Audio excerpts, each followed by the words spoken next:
Thank you to everyone who watches my work. If you'd like to support the channel, subscribe, like the video, and leave a comment. Your opinion truly matters to me. The starched green collar of the uniform felt like a stranger's hands at my throat. In the warped reflection of the small mirror bolted to the wall of my assigned cabin, I saw a young man trying to look like he belonged. Hollis Gentry, Park Ranger. The title felt as new and stiff as the shirt. Behind my reflection, through the single-pane window, the Wyoming pines stood like a silent green and black army, their tops scraping a sky the color of old pewter. A sharp rap on the door broke the quiet. "Gentry? You decent?" The voice was gravelly, like it had been aged in a barrel of whiskey and dried leaves. "Yes, sir. Come on in."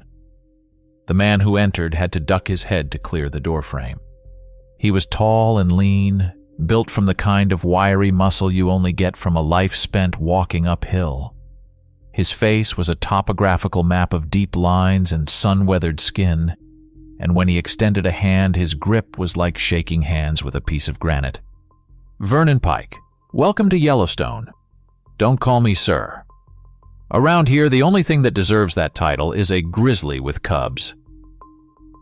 He didn't invite me to the main office for my orientation.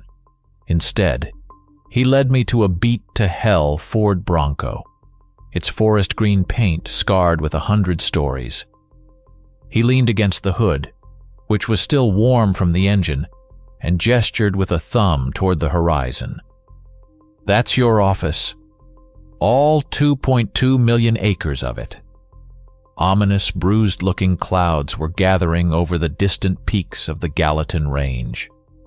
"First lesson. The weather here has a mean streak and no patience. It'll turn on you faster than a cornered rattlesnake." Our first patrol was a bone-jarring ride down a dirt service road. The tires of the Bronco chewed up the gravel, spitting it out behind us as Vernon drove with a casual, one-handed confidence. He pointed out landmarks, not with the dry recitation of a tour guide, but with the familiarity of a man talking about his own backyard. "See that steam rising over there? That's the Norris Geyser Basin," he said, his voice a low rumble beneath the engine's growl. "Whole place is sitting on a supervolcano. The ground beneath your feet isn't dead rock. It's the thin skin on a sleeping giant. The geysers, the hot springs, that's just the beast breathing." We stopped at the edge of the Grand Canyon of the Yellowstone. I stepped out of the Bronco, and the sheer scale of it hit me like a physical blow. The roar of the lower falls was a constant, powerful hum that vibrated in my chest. I felt infinitesimally small, a meaningless speck of dust in the face of such raw, geological power. Vernon came to stand beside me, a thermos of coffee in his hand. "Makes you feel your size, doesn't it?" He poured a cup and handed it to me. The steam rose into the cool air. Back in the 70s, a family of 4 went missing from a campsite not far from here. Vanished without a trace. The official report said they probably wandered off trail, got lost. But the old-timers, they have other stories. He took a long sip of his coffee, his eyes fixed on the churning water below. "They say not everyone who gets lost in this park does it by accident. Sometimes the park itself takes them." I chuckled, a nervous sound that the canyon swallowed whole. A little ranger folklore to haze the new guy? He just looked at me, his expression unreadable. Something like that. On our way back, I spotted them. On the trunk of a massive sequoia, at least 15 feet off the ground, were 3 deep, parallel gouges in the bark. They were long and clean, as if carved by immense talons. "Vernon, pull over. What could have made those?" He slowed the Bronco but didn't stop. Probably a black bear marking its territory. Climbed up and slid down.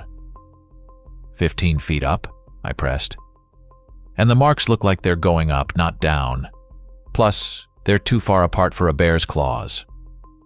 It's a big park, Hollis, full of big animals, he said, and his tone made it clear the subject was closed.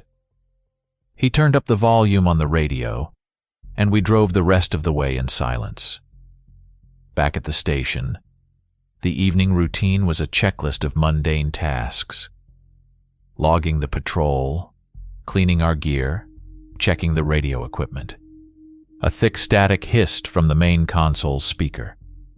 Vernon fiddled with the dial. "Damn solar flares," he muttered. Or maybe just old wiring. But as I listened, the static didn't sound random. Beneath the white noise there was a strange cadence. A rhythmic pulse that sounded disturbingly like a distorted whisper just on the edge of comprehension.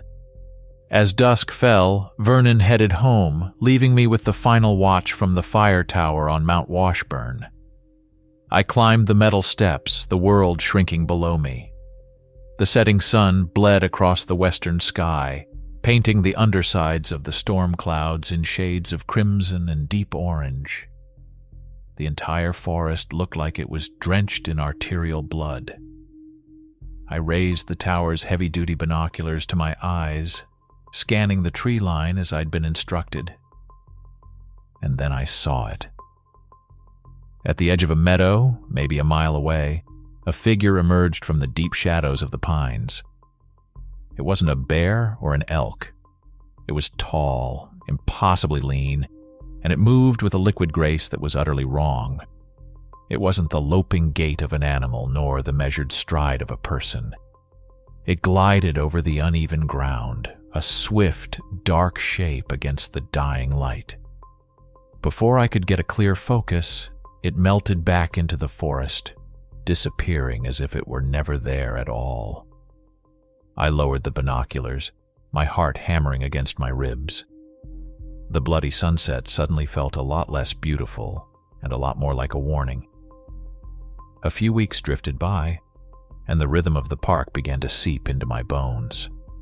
The stiff uniform softened with wear, and I could now navigate the winding service roads of the northern range without constantly checking a map. I learned the difference between the bugle of an elk and the cry of a bald eagle, the scent of sulfur from a fumarole versus the clean, sharp smell of lodgepole pine after a rain. I was starting to feel less like an intruder and more like a small, functioning part of this immense, living place. The memory of the gliding shadow had faded, pushed to the back of my mind and dismissed as a trick of the fading light, a rookie's overactive imagination. One evening, Vernon tasked me with a late patrol through the Lamar Valley, a remote sector known for its wolf packs and vast open grasslands. The sky was a perfect, cloudless dome of deep indigo, littered with a spray of stars so bright they felt close enough to touch. The air was crisp and still, carrying the first real bite of autumn. It was a perfect, peaceful night. I was about 10 miles deep into the valley when it happened. One moment, the road ahead was illuminated for 100 yards by my headlights, clear as day. The next, it was gone, swallowed by a wall of white. A fog, thick and dense as cotton batting, had rolled in with impossible speed and silence. I slowed the Bronco to a crawl, my knuckles white on the steering wheel. The high beams were useless. They just reflected off the swirling vapor, creating a blinding, featureless wall. Visibility dropped to 0. I couldn't even see the hood of the truck. Cursing under my breath, I pulled over and killed the engine. The sudden silence was absolute and deeply unnatural. The constant hum of the wilderness, the chirp of crickets, the rustle of unseen things in the grass, the whisper of the wind, was gone. It was like being sealed in a soundproof room. I grabbed my heavy-duty flashlight and stepped out of the vehicle. The cold was immediate and penetrating. The fog swirled around my legs, damp and heavy. I swept the beam of the flashlight back and forth, but it cut only a few feet into the oppressive whiteness. It was in that cone of light that he appeared. He didn't walk out of the fog. He simply coalesced within it. A tall, gaunt figure, leaning on a gnarled wooden staff that looked like it had been torn from the earth. He wore a long, weather-beaten duster, the kind you might see in an old photograph from the 1800s, and a wide-brimmed hat that shadowed his entire face. But it was what surrounded him that made the air freeze in my lungs. Circling his feet, moving with a silent, predatory grace, were 5 enormous canids. They were shaped like wolves, but their fur seemed to flicker and shift, and as they moved through the beam of my flashlight, I could see the faint outline of the rocks and grass on the road right through their bodies. They were not made of flesh and blood. They were woven from moonlight and mist. My training kicked in, a useless instinct. My hand went to the butt of my sidearm, but my fingers felt numb and clumsy. My voice, when I finally found it, came out as a ragged croak. "Sir, this is a restricted area.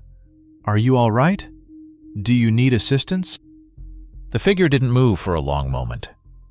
Then slowly, he tilted his head up. I couldn't see his eyes beneath the deep shadow of his hat, but I felt his gaze. It was a physical pressure, ancient and immeasurably weary, the kind of stare you'd expect from a mountain that has watched empires rise and fall. When he spoke, his voice was the sound of stone grinding on stone, a low, resonant rumble that seemed to come from the ground itself.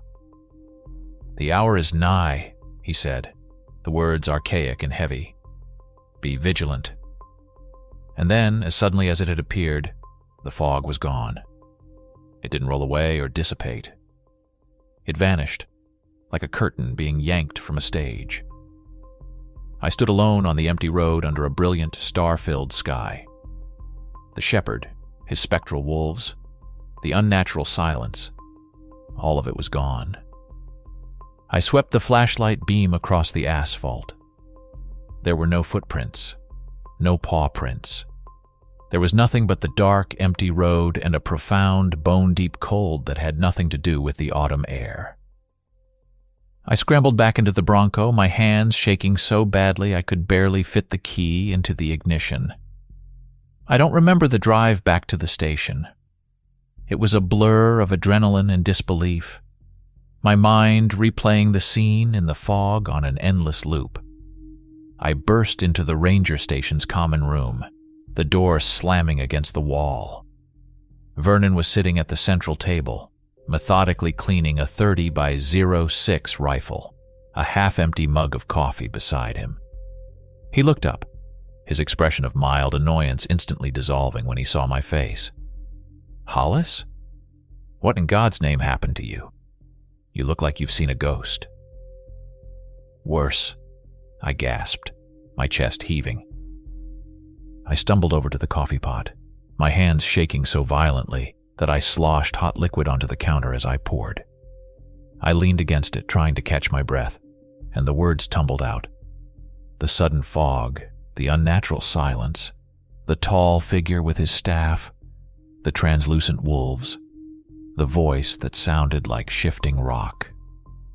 I expected skepticism, maybe even a lecture about fatigue or the tricks mountain light can play.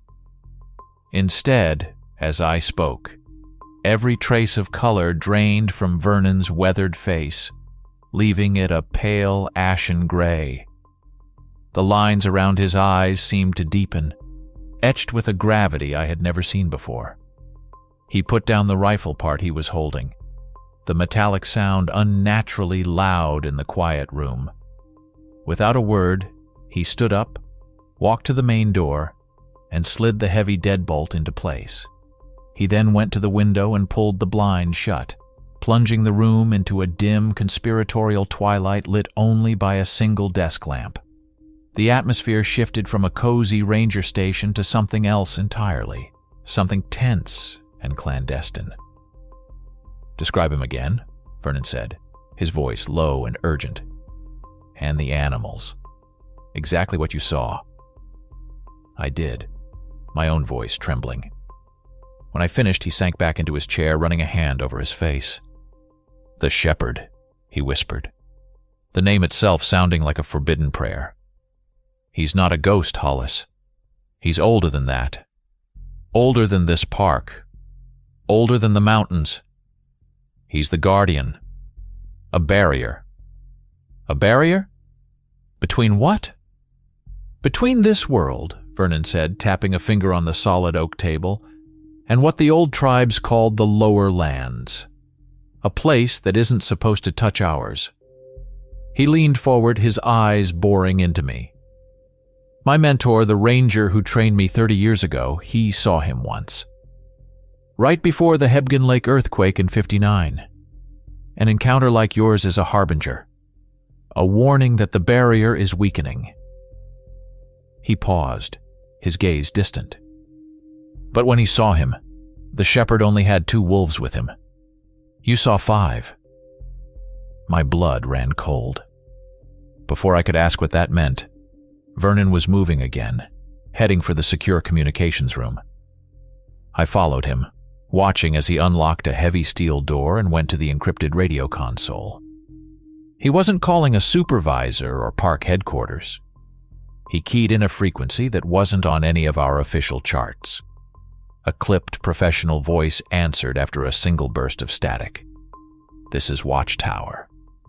Go ahead." Vernon took a deep breath. "Watchtower, this is Yellowstone Station. I have a confirmed sighting.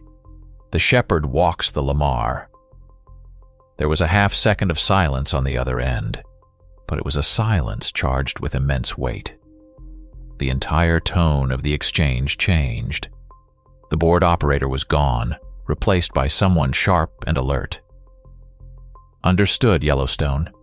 Is Protocol Omega authorized?" "Affirmative," Vernon said grimly. "Authorize Protocol Omega." "Copy that. Stand by." There were no sirens, no public announcements, but a silent, massive machine had just been set in motion. Vernon explained that the park was now closing. Officially, it would be due to seismic instability or a wildfire threat. Unofficially, teams were being mobilized to evacuate every visitor, quietly and efficiently, without causing a panic.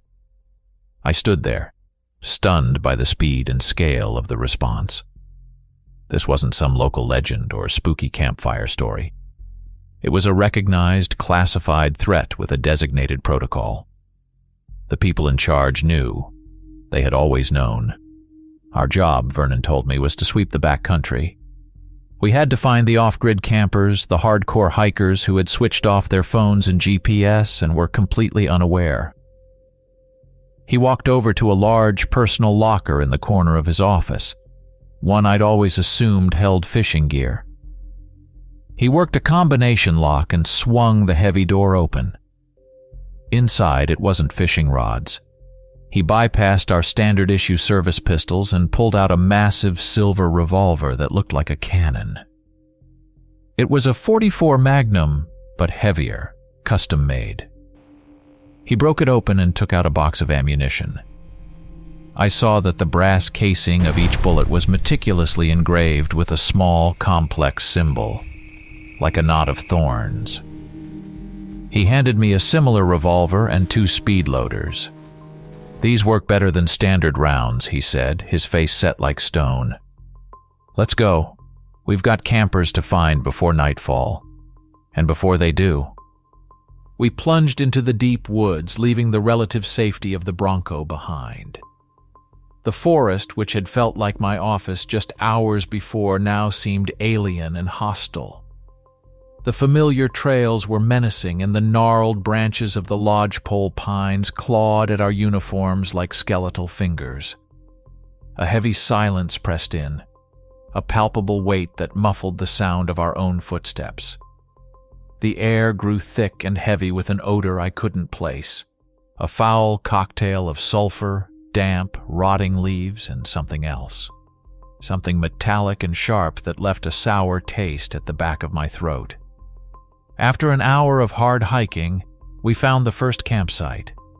It was a scene of chillingly abrupt abandonment. 2 brightly colored tents stood empty, their flaps unzipped and fluttering in the slight breeze. A camp stove sat on a folding table, a pot of half-cooked chili still on the burner, cold and congealing. A guitar lay on its side in the grass, dew glistening on its strings. It was as if the occupants had been there 1 second and simply erased the next. There was no sign of a struggle, no overturned chairs or scattered gear. Just a profound and terrifying absence. Vernon knelt, examining the ground. 4 of them, he said, his voice a low growl. 2 pairs of hiking boots, 2 pairs of sneakers, all heading that way. He pointed toward a dense thicket of tangled undergrowth and fallen trees, far from any marked trail. The tracks told a story of pure panic. The initial prints were deep and close together, but they quickly became erratic, stumbling and chaotic. They weren't hiking. They were fleeing for their lives. We followed the trail into the thicket, the dimming afternoon light struggling to pierce the dense canopy above. The shadows grew long and distorted, twisting into grotesque shapes in my peripheral vision. Every snap of a twig under my boots sounded like a gunshot. The sun finally dipped below the horizon, and the forest was plunged into a deep, velvety darkness. We switched on our high-powered flashlights, their beams cutting sharp, nervous cones through the gloom. The woods came alive with a new set of sounds. A branch cracked heavily to our left. A wet, labored breathing, like a huge bellows slowly leaking air, echoed from somewhere up ahead. It wasn't the sound of a bear or an elk. It was something else, something sick. Vernon stopped dead, holding up a single sharp gesture, lights out. Listen. I clicked off my flashlight, and the absolute blackness was disorienting. My heart hammered in my chest, a frantic drumbeat that seemed loud enough to give away our position. We stood frozen, straining our ears against the oppressive silence. And then we heard it. A low, guttural growl resonating from deep within a chest cavity far too large to be natural. It was a sound of ancient, mindless hunger. My flashlight beam snapped back on, sweeping instinctively toward the sound. The light caught a flicker of movement to my right, a dark shape darting between trees. I swung the beam, and another shape moved on my left. They were flanking us, toying with us, hurting us. My hand, slick with sweat, closed around the grip of the heavy revolver Vernon had given me. I thumbed the safety off, the small mechanical sound echoing in the stillness. The pulse in my temples throbbed in time with the wet, rasping breaths that now seemed to come from all directions. We were surrounded. "Stay back to back," Vernon hissed, his own flashlight beam cutting a frantic path through the trees. "Don't let them get behind you." The bushes directly in front of me erupted. It wasn't a charge or a run. It was an explosion of motion. A dark, wiry form launched itself from the shadows, clearing the 20 feet between the tree line and us in a single impossible bound. It moved with a horrifying insect-like speed. My light caught it mid-air, and the image was burned into my brain. A gaping maw filled with rows of needle-thin teeth, eyes that burned with a dull red light like dying embers, and unnaturally long, multi-jointed limbs that ended in hooked, scythe-like claws. It was a nightmare given flesh and bone. The creature landed on the hood of the abandoned Jeep with a sickening crunch of metal, its weight buckling the steel as if it were aluminum foil. The thing was a grotesque parody of an ape, its body covered in coarse black bristles, but its limbs were too long, its joints bent at all the wrong angles. And then I saw the source of its unholy balance. It had two heads, fused together at the jawline, each one able to swivel independently, their 6 glowing red eyes scanning in different directions. One head stared directly at me, its lips peeled back in a silent snarl, while the other tracked Vernon as he scrambled for cover.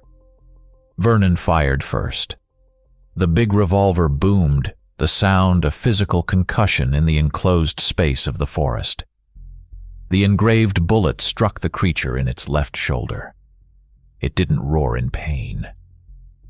It let out a high-pitched, piercing shriek that felt like a spike being driven into my ears. Black, viscous fluid, thick as tar, splattered from the wound. Enraged, the beast lunged. One of its massive, clawed hands smashed through the Jeep's windshield, sending a spiderweb of cracks across the glass. I raised my own revolver and squeezed the trigger, the recoil jarring my entire arm. The shot was wild, blowing a hole in the already shattered window. Glass and spent brass casings flew through the air. "Out! Get out now!" Vernon yelled. I threw my door open and rolled onto the damp earth, scrambling behind the rear tire for cover. Vernon did the same on the passenger side. The two-headed thing was terrifyingly fast. It leaped from the crushed hood of the Jeep into the branches of a nearby oak, its claws gouging deep furrows in the bark as it climbed. It moved through the canopy with a silent, fluid speed, a black shadow against the dark sky, its red eyes blinking in and out of view between the leaves. One of its heads swiveled down, its mouth gaping open. It spat a glob of thick, greenish liquid. The projectile arced through the air and splattered across the back of Vernon's jacket. Instantly, smoke began to pour from the fabric. He yelled in pain and surprise, tearing the heavy coat off as the substance ate through the material like a powerful acid, sizzling as it dripped onto the forest floor. While Vernon was distracted, the creature dropped from the tree, landing silently behind him. My blood turned to ice. It was going to kill him, but as it reared up, its claws extended. I saw it. On the center of its back, right where the two spines would have met, was a swollen, pulsating sack of flesh. It throbbed with a faint internal light, the skin stretched thin and translucent over whatever was inside. It had to be a weak point. "Vernon, it's back! Draw its fire!" I screamed, hoping he understood. He did. Without hesitation, the old ranger stepped out from behind the Jeep, leaving cover completely. He raised his revolver and fired twice, the shots going wide but serving their purpose. Both of the creature's heads snapped toward him, their combined shriek of fury echoing through the woods. It forgot about me completely and charged him. The world seemed to slow down. I rose from my crouch, bringing my revolver up with both hands, steadying my aim. The front sight settled on the pulsating sack. The creature was a blur of motion, a whirlwind of black bristles and scything claws bearing down on Vernon. I held my breath, squeezed the trigger, and let the hammer fall. The impact was immediate and catastrophic. The sack exploded in a spray of the same foul, black ichor. The creature stopped dead in its tracks, its charge arrested as if it had run into an invisible wall. It let out a gurgling, wet sound, a death rattle from two throats at once. Its body shuddered violently. Then it collapsed in a heap, convulsing on the forest floor. The thrashing lasted for 10 agonizing seconds, and then it went still. We approached it cautiously, our guns still trained on the motionless form. As we got closer, a strange thing began to happen. The body started to smoke, the black bristles shriveling, the flesh seeming to collapse inward. In less than a minute, the entire monstrous corpse had disintegrated. leaving behind nothing but a pile of greasy, foul-smelling black ash. A gust of wind stirred the treetops, catching the pile and scattering it into the darkness, leaving no trace that the nightmare had ever been there at all. The Jeep was a wreck, the hood caved in and the windshield destroyed. More importantly, the creature had torn through the engine block with its claws, severing wires and hoses. The radio was dead. We were stranded, miles from any road, with the darkness deepening and the forest alive with things that shouldn't exist. Vernon sat on a fallen log, grimly bandaging the chemical burn on his arm. The acid had eaten through his jacket and shirt, leaving a nasty, weeping wound on his forearm. His face was a mask of grim determination. "Those were just hounds," he said, his voice strained. "Scouts. The masters aren't here yet." There was no question of turning back. The tourists were still out here, and we were their only hope. We picked up their panicked trail again, following the broken branches and chaotic footprints deeper into the unforgiving wilderness. We found the second camp an hour later, and it was a slaughterhouse. Tents were shredded to ribbons, sleeping bags disemboweled with their stuffing scattered like snow. Coolers had been smashed open, their contents strewn across the clearing. The metallic tang of blood was heavy in the air, staining the ground in large, dark pools, but there were no bodies. Whatever had happened here, the victims had been taken. Amid the carnage, I found a GoPro camera lying half buried in the mud near a shredded tent. Its little red recording light was blinking weakly. I picked it up, my fingers trembling as I hit the playback button.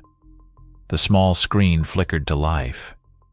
The footage was chaotic, filmed from the perspective of someone running. I saw the terrified, distorted faces of a young man and woman, their mouths open in silent screams. The camera whipped around, catching glimpses of flitting black shapes in the trees too fast to be identified. Then a two-headed hound lunged directly at the lens, its needle-toothed maw filling the screen before the camera fell, tumbling through the air and landing in the mud. The last few seconds of the recording were just the sounds of screaming, tearing fabric and that horrible, wet growling. I clicked it off, feeling sick. Vernon called me over. He had found another set of tracks leading away from the carnage, a single set. "This one got away," he said, pointing to the ground. "See here? Drag marks. He was crawling. Then here, he got to his feet and ran."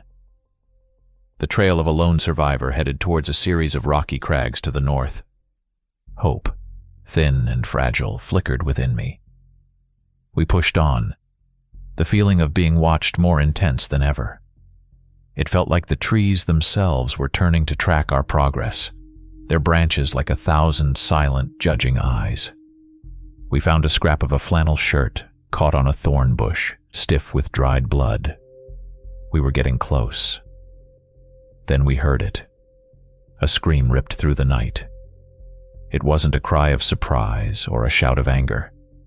It was a raw, human sound of absolute agony and despair, the noise a soul makes when it knows it's about to be extinguished. It came from the direction of the crags. Adrenaline surged through us, washing away the fatigue and the aches in our muscles. We broke into a run, crashing through the undergrowth, branches whipping at our faces. We burst out of the tree line and onto a small, rocky clearing. And there he was, a young man, probably in his early 20s, the owner of the flannel shirt. He was cornered, perched precariously on top of a massive 10-foot-high boulder, his face a mask of white terror. And circling the base of the rock, like sharks around a bleeding swimmer, were 3 of the two-headed hounds. They were bigger than the one we had killed, their muscles coiled, their red eyes fixed on their trapped prey, their double mouths slavering in anticipation. There was no time for a plan. We opened fire from the tree line, the synchronized roar of our revolvers shattering the night.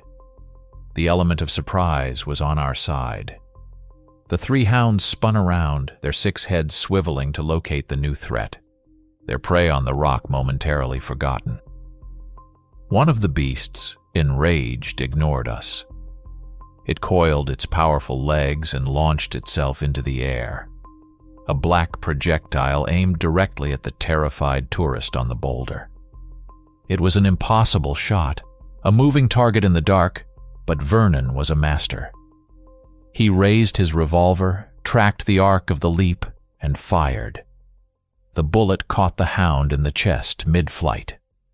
Its forward momentum was killed instantly, and it dropped from the air like a stone, crashing lifelessly to the ground. That left 2. The second one charged me, its long limbs eating up the distance with terrifying speed. I fired twice, one shot kicking up dirt at its feet, the other glancing off its bony shoulder. It shrieked and swiped at me with its claws. I threw myself backward, tumbling over a root as the claws sliced through the air a mere inch from my face, tearing the collar of my uniform. The third beast circled around, trying to flank Vernon. We were pinned down, outnumbered, and our heavy revolvers were running low on ammunition. I could hear the distinct click as Vernon's hammer fell on an empty chamber. The 2 remaining hounds sensed our weakness. They stopped their frantic attacks and began to advance slowly, deliberately, closing the ring. The situation was hopeless. We were going to die here. Then the temperature plummeted. The air, already cool, turned instantly, bitingly cold, as if we had been plunged into a deep freezer. A frost bloomed on the barrels of our guns, and out of the silent black woods they came. 5 of them. They moved without a sound, gliding between the trees like smoke. The spectral wolves from the Lamar Valley. They were even more ethereal up close, their forms shimmering, their paws making no impression on the dead leaves of the forest floor. They were phantoms made of moonlight and cold fury. They hit the 2-headed hounds like a silent tidal wave. The hounds, creatures of nightmare themselves, seemed utterly terrified. They shrieked and snapped, but the wolves were like mist. Claws and teeth passed right through them. But the wolves' attacks were very, very real. Their ghostly fangs, looking like shards of ice, tore through the hounds' bristly hides, ripping away chunks of black flesh.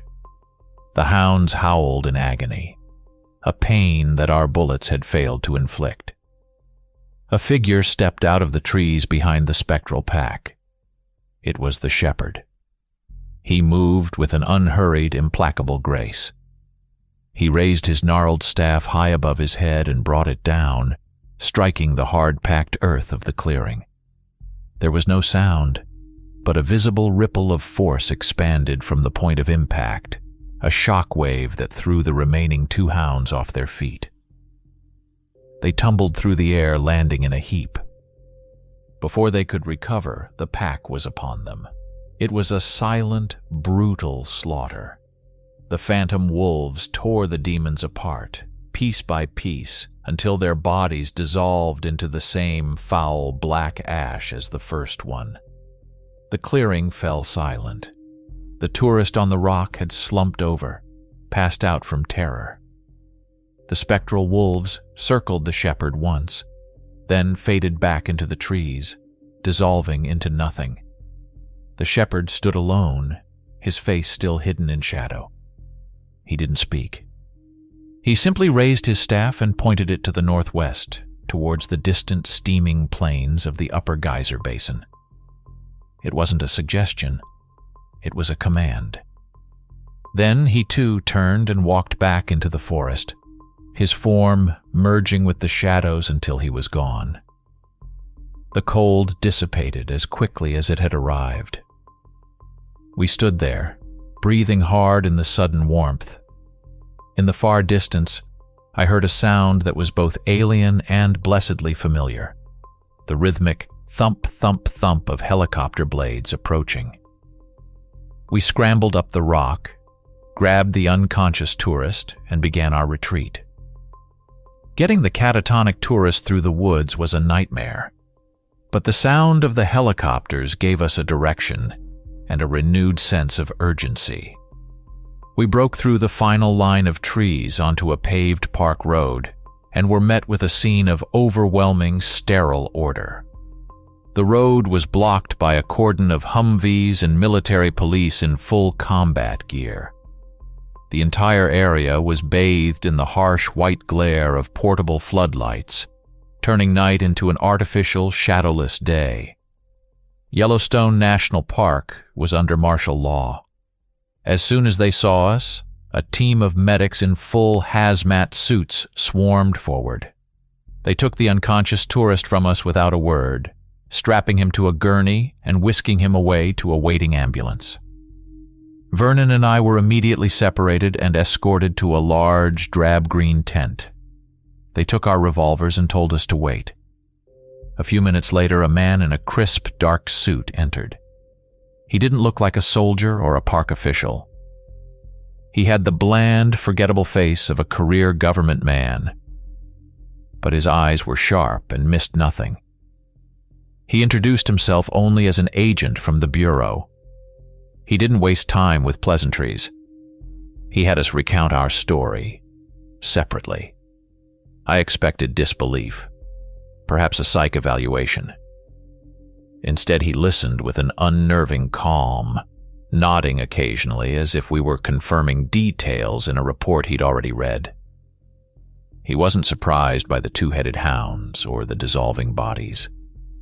The only time his interest truly piqued was when I described the shepherd and his spectral wolves. "And he pointed?" the agent asked, leaning forward slightly. "You're certain of the direction, northwest, towards the geyser basins?" "Yes," I confirmed. "He pointed directly that way."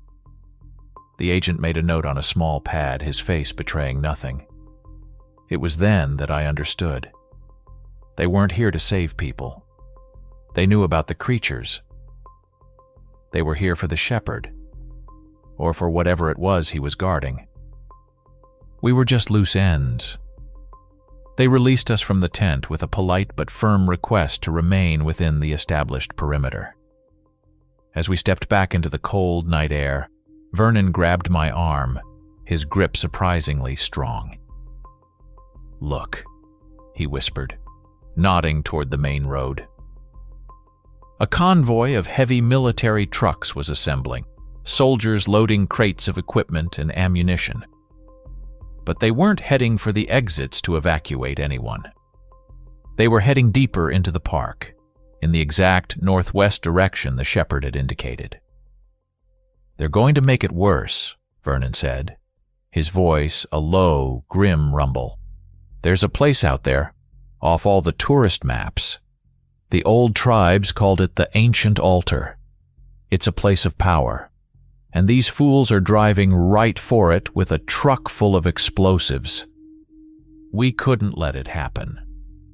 Disobeying a direct order from what was essentially the U.S. military was career suicide, at best.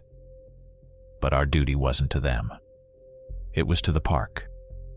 Using Vernon's encyclopedic knowledge of the terrain, we slipped away from the command post, melting into the woods just as the shepherd had. We moved quickly and silently through the darkness, flanking the military convoy, using game trails and dry creek beds that their vehicles could never navigate. After nearly 2 hours, we climbed a high ridge overlooking a wide, desolate valley, one I'd never seen before. It was a bleak landscape of steaming vents and bubbling mud pots, and in the very center, bathed in the beams of the convoy's headlights, stood a single massive pillar of black, obsidian-like rock. It was a natural monolith, 20 feet tall, its surface covered in ancient, eroded carvings that seemed to pulse faintly in the artificial light. The ancient altar. Below us, soldiers were swarming around its base, setting up scientific instruments, drilling into the rock and planting demolition charges. As we watched in horror, the ground began to vibrate slightly. The air around the monolith shimmered, and small, dark shapes began to materialize from nothing. Dozens of them. They were smaller than the hounds, more like twisted, impish gargoyles, and they swarmed out of thin air, shrieking as they descended on the soldiers. The valley erupted in gunfire. The night was torn apart by the staccato rip of automatic weapons, tracer rounds streaking through the darkness like angry red hornets. The small demons died in droves, but for everyone that fell, 2 more seemed to shimmer into existence. The battle in the valley below was a scene of disciplined chaos. The soldiers, though clearly shaken, held their ground, their training taking over. They formed a tight perimeter around the monolith, laying down a devastating field of fire. The small, impish demons were fast, but they were no match for the sheer volume of lead being thrown their way. They were being cut to pieces, their dissolving bodies turning the ground into a carpet of black ash. A false sense of victory began to settle over the valley. From our vantage point on the ridge, I could hear a commanding officer shouting orders over the din of battle. His voice was tinny and distorted by a radio speaker mounted on a Humvee. The portal is unstable. Their point of entry is the monolith. Bring it down. I repeat, blow the target. Vernon grabbed my arm, his fingers digging into my bicep. No, you idiots! He hissed into the darkness, his voice filled with a desperate urgency. You've got it all wrong. He was right. I suddenly understood with a terrible, gut-wrenching clarity. The monolith wasn't a door for them to come through. It was a lock. A cork hammered into the mouth of a volcano, holding back an unimaginable pressure, and these soldiers were about to pull it. Vernon tried to scramble down the ridge as if he could somehow stop them, but it was too late. A series of sharp cracks echoed across the valley as the detonation cord ignited, followed by a deafening final boom. An intensely bright white light flashed from the base of the monolith, momentarily washing out all color and casting our shadows starkly against the rock wall behind us. The ground heaved, throwing us to our knees. The sound wave hit a second later, a physical punch to the chest that stole the air from my lungs and made the pine trees around us shed their needles in a shower of green. The great obsidian monolith tilted, hung in the air for a heart-stopping second, and then shattered into a million pieces. For a moment there was a profound, ringing silence. The gunfire had stopped. The shrieking of the smaller demons had ceased. Then a new sound began, a low, deep rumble that came from the fractured earth where the altar had stood. A fissure ripped open in the ground, and a column of thick, oily black smoke billowed out, roiling and churning as it rose into the night sky. On the far edge of the valley, a lone figure appeared. The shepherd. He stood silhouetted against the hellish glow from the fissure, and he let out a cry, not of words, but of pure, unadulterated despair. It was a sound that was swallowed by the growing roar from the earth. The smoke began to coalesce, to take shape. It was no longer just smoke. It was becoming solid, drawing in the rock and heat from the fissure itself. A monstrous form began to rise from the chasm, a giant woven from cooling magma and jagged shards of obsidian. It was a titan, easily the height of a 3-story building, its body glowing with an internal molten fire. The behemoth. A tank, which had been held in reserve, swiveled its turret and fired. The shell screamed across the valley and struck the behemoth square in the chest. It didn't explode. It simply flattened against the creature's obsidian hide and melted into a slag of glowing metal. The behemoth took a single step, the ground shaking with the impact. It swung a massive club-like arm, a lazy, almost casual gesture. The blow swept through a platoon of soldiers and a Humvee, tossing them aside like children's toys. The orderly retreat devolved into a full-blown, panicked rout. Through the chaos, the shepherd remained motionless. He turned his head and seemed to look directly at us up on the ridge. He gave a slow, deliberate nod, a gesture of grim acknowledgement, almost of farewell. Then he turned and began to walk calmly, purposefully down into the valley of death, straight towards the rising giant.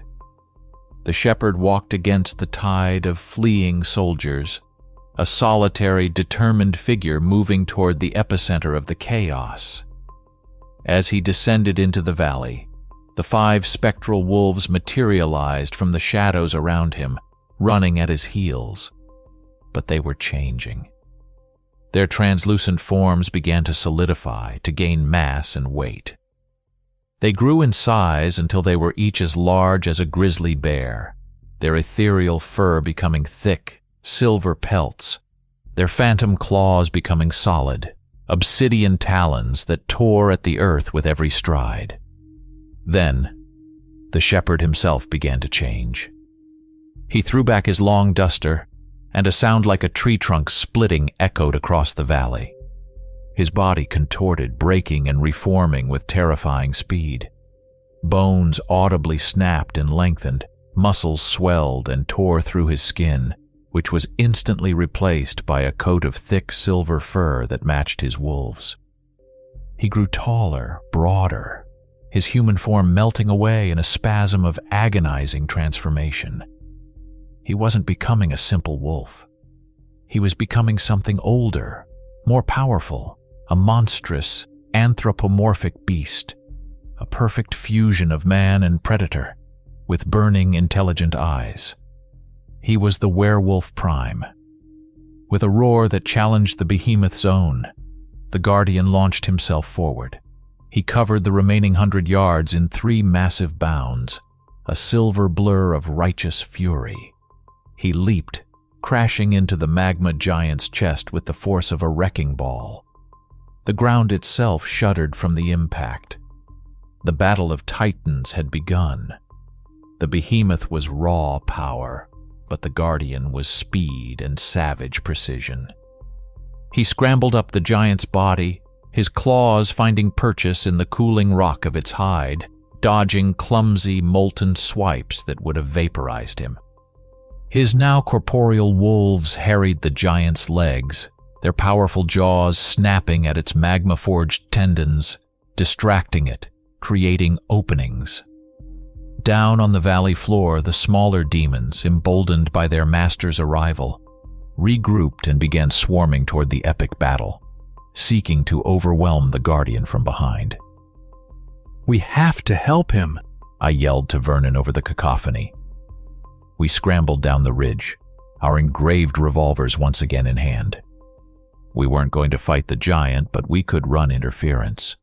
We found cover behind a crippled armored vehicle and began picking off the smaller creatures, our specialized rounds dropping them where the soldiers' bullets had failed. We were a 2-man army holding the line, buying the guardian precious seconds. The fight reached its climax. The werewolf had climbed onto the behemoth's massive shoulders. It drove its claws deep into the giant's chest, tearing away plates of obsidian armor.